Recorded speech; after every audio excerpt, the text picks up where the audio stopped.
So a lot of people might be watching this or reading stuff about the GTI and thinking that, man, this is going to be this mental, absolute hot hatch, which is racy and crazy.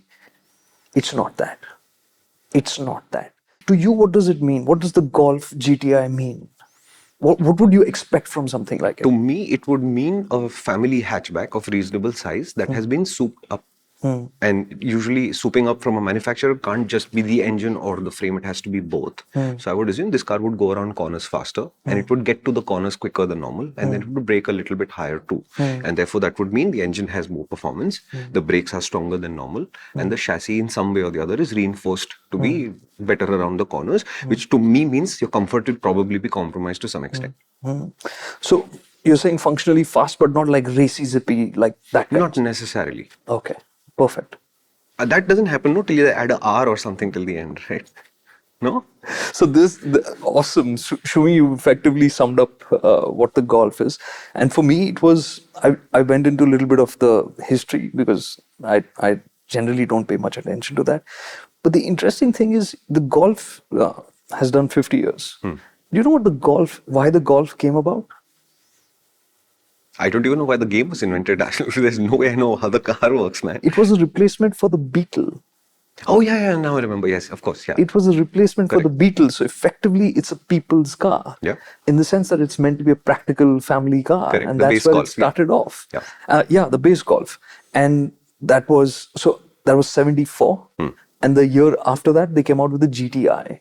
And GTI stands for Grand Touring Injection.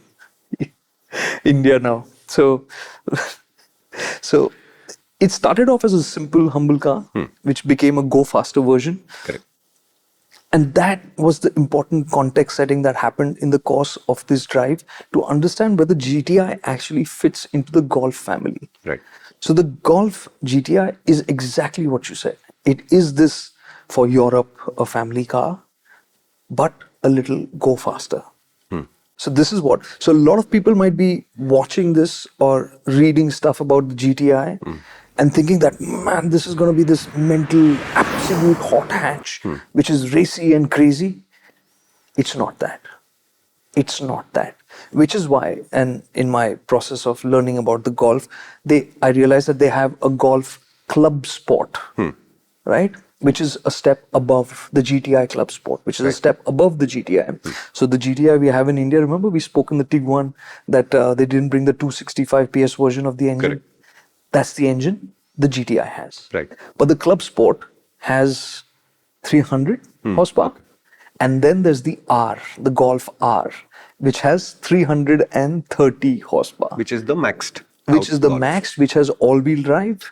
So that's the Golf in that sense, the really racy and attacky Golf. Right. I'm presuming it's that mood because assuming that if this is Yeah, but what you're basically saying is this is a 4-step ladder, and the family hatchback Golf, which you should think about as a much larger Polo if you want to, right, is your base family hatchback.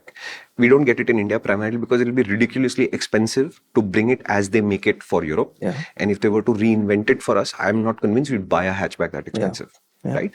Above that is the GTI, which is being imported, I'm assuming. They have a R line also in between. Which R-line is a trim, more or less. So I'm ignoring the trims. I'm saying actual changes to performance. So the Golf is your basic hatch with trims and variants. Then you have the GTI, which is what we are getting. Above that is an even faster, slightly more focused version, let's call it, of the GTI itself, which would be called the Club Sport. And above that is the performance Golf, which has least attention paid to practicality and the max performance possible. Absolutely. And that would be the Golf R.